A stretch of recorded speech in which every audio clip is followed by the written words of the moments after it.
that.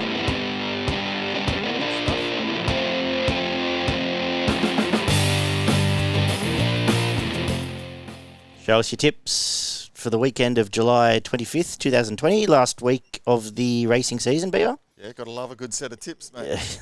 Yeah, I'm due for a good set of tips.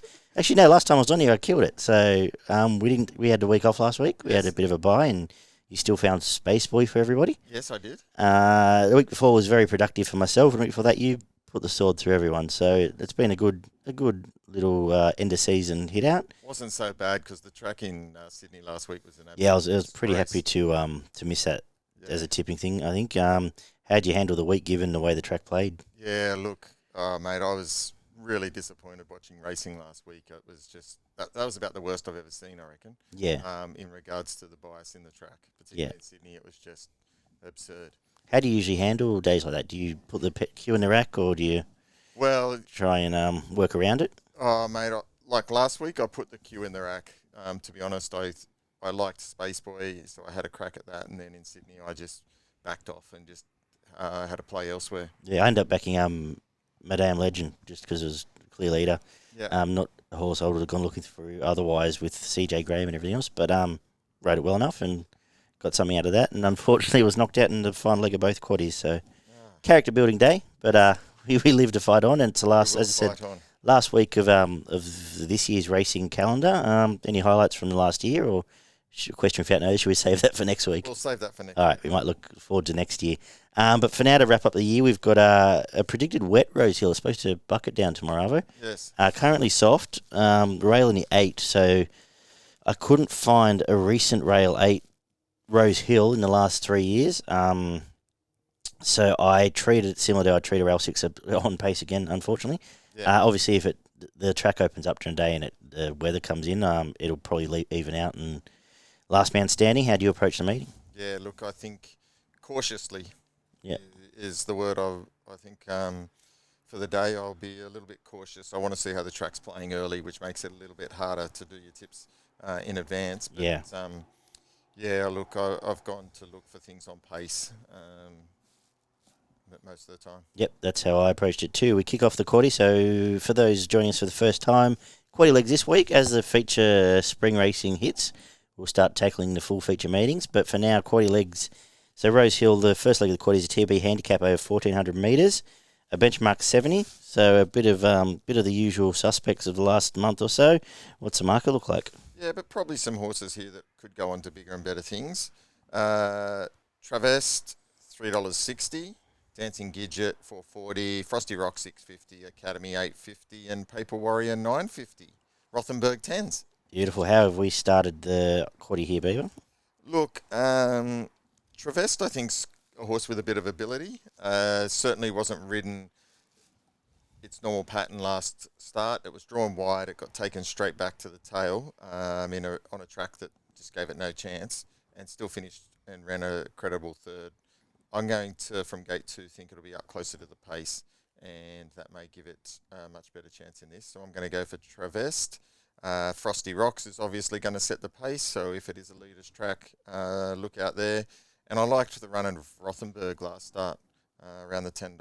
I thought it was a good run and pretty convincing win. But I'm going to go number 3, Travest. Yeah, that was my starting point as well. Two concerns I had was how the track's going to play, because I think it's the best horse in the race. I was terrified of it being back out last because for some reason Tommy Berry thinks every back marker he rides is Chautauqua and has to take it right back. But I agree, gate 2 hopefully is positive generally, and I know through connections of Hickman horses, including the old man, they're very much an old school draw inside, go forward stable. So I think we'll be positive there instead of snagging. So I think we'll hopefully be in the first 4, and if it lobs first 4, it wins. Dancing Gidget claimed the scalp of Toffee Tongue before it went out, and then returned in very good style. Kensington meeting, so treat that with as much caution as we spoke about a bit before. Yes. And what you said about Frosty Rocks is right. It's going to be probably the leader. Just out bobbed. Basically, Nash lifted the horse that beat it over the line in Lewis in the finish last time, but it's going to be there. But for me, I end up going around the world and coming back to Travest under a little bit of sufferance, but I believe $3.50 is a good price. I thought actually shorter. $3.60. I think it'll be shorter tomorrow Yep. if the track's fair. If the track is fit. So that's the way we kicked off the Quaddie there in accordance there. Winter Challenge 1500 metre race, listed race, and more of the usual suspects, which I can't wait for them all to go to a spelling paddock at the moment. But how's the market look here? Yeah, probably a fairly interesting first upper here that might be on to bigger and better things in the spring. Mugger 2's $4.40. Order again $5. Noble Boy $5.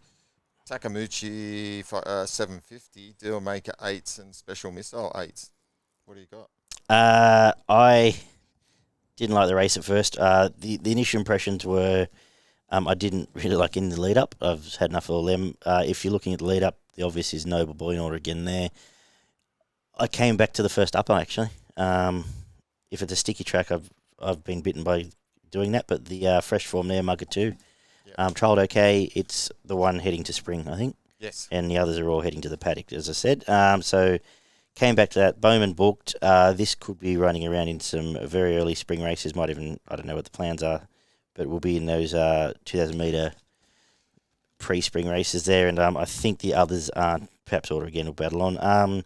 Takamochi overachieved based on its trials. I think when it returned on it was 40s, but I had something smaller each way first up, and I thought the run was brave. That whether it's put out of play by Special Missile in this race, I was concerned about, but I just sort of put everything below Mugger 2 into the basket that I don't want to touch them anymore. Yep. Yes. Till next summer.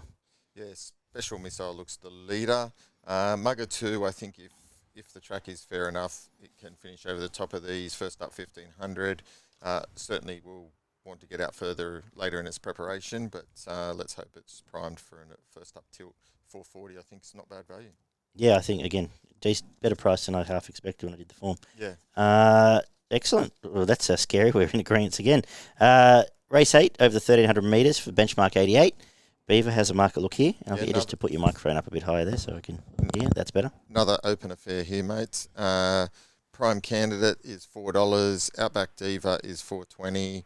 True Detective $5.50. Rari $6.50. Poetic Charmer $7. How have you approached this one? Yeah, pretty open race. Probably any of the top 5 or 6 very good chances. Outside of that, I don't really like anything. I've gone for Rari being third up.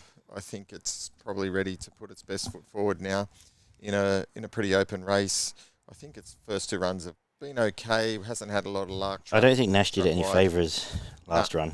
No, it was trapped wide. Yeah. And didn't it just plugged home okay, and probably the really wet conditions didn't suit it. So I'm hoping the rain stays away and it gets a decent enough track tomorrow to be in the finish. And we're about 20 minutes from Rose Hill here, and it's a clear sky at the moment. I don't know what that means for tomorrow.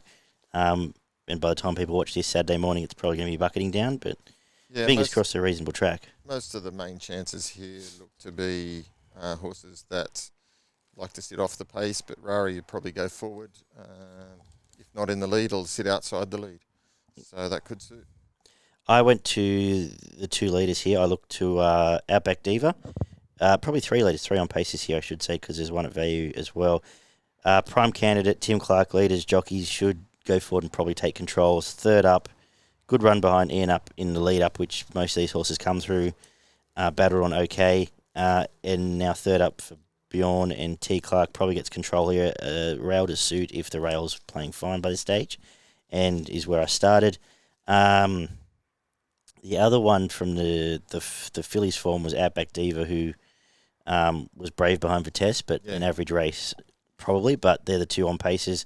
I seem to have found a bit of Louise Day, which doesn't fill me with that much confidence. You Make Me Smile is a 20s though as well, and loses Kathy, gets J. Cold on potentially wet track.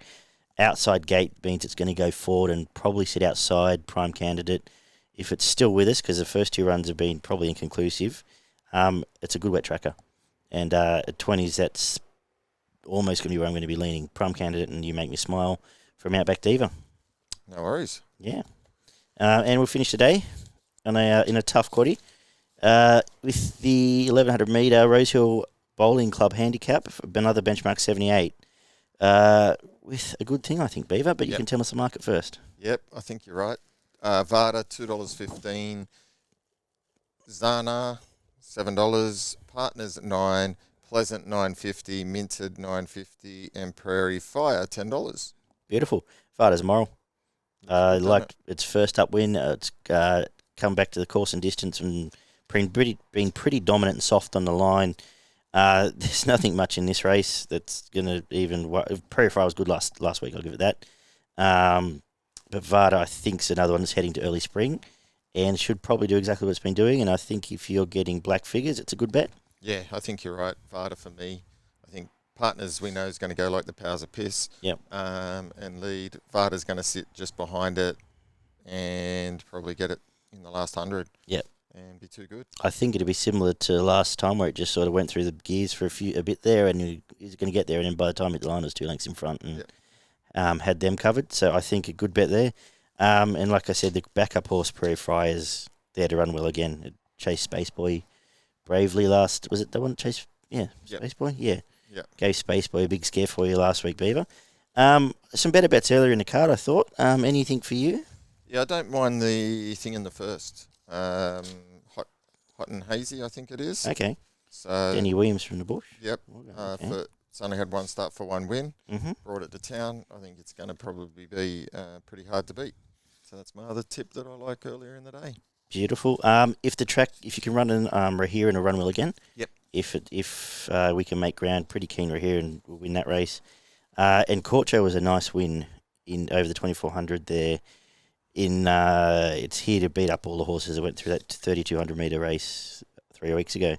So I'm hoping that will run well with National on board. So there's 2 earlier in the day for me. Race 5, number 1, Corcho, and race 4, number 6, Rohiran. Your best of the day. Give us a value first and your best, and we'll do a... do you want to do a quaddie first? No, we'll do our value and our best first. Yep. So my best bet of the day is in the last, mate, Vada, which I think sounds like you're going to go the same thing. Yep, I'm with you. Make it 2 from 2. 2 from 2. So we're both going the same best bet. And my value of the day comes up in the highway, actually. Race 3, number 5, Groupthink. Excellent. At the $7.50 mark. My value is I struggled to find a real one at double figures that is a genuinely good bet. So I'm going to spec You Make Me Smile at 20s. Hopefully getting a bit of outside lead or control there and running well on the wet track. Let's knock off the quaddie. You should touch on that. You've got the spreadsheet there. We've been going all right. Last few weeks. Mate. We have been going all right. We'll pull up in the second part. Yeah. So let's do our quaddie. We're in front on all fronts across the board. Yeah. With our best bets and values combined and our quaddie after we got one the other week. So it's all so looking good. Are we going to keep that rolling? Or should we start with a clean slate for the new season? No, we'll keep going. Keep going? Yeah, all right. Mate, we'll keep going. Beautiful. Let's have a look at our quaddie. So we'll kick off. So the quaddie starts at race 6. Traverse goes in. Yeah, I've got 1, 3, 4, and 6. 4 and 6. Academy would be the other one, but I'm happy to stick with those for now. Yeah. 1, 3, 4, 6. 1, 3, 4, and 6. The second leg. I have got 3, 4, and 6. 4, 6. That's it. Yep. Third leg. The third leg. I think we'll go. Well, you want 2? Yep. You had enough for True Detective? Yep. Okay. I don't think it can win. 2? Yep. 8. Put 5 in for me. Give us a 2, bit of 5, 8, 9. Yep. Happy with that. And home with Vada. And home with Vada. We're going to go 1 out and last. We're going to go 1 out. All right. Yep. I can't talk myself anything else there. So that gives us. There's my green TAB updates here. 48 combinations. 48 combinations. Beautiful. $50 obviously gets you 100%. 104%. Yep. Leg 1, 1, 3, 4, and 6. Into 3, 4, and 6. Into 2, 5, 8, and 9. Home 1 out with Vada in the last, number 5. So that wraps up our look at Sydney, and we're back in a sec to look over the Caulfield quaddie.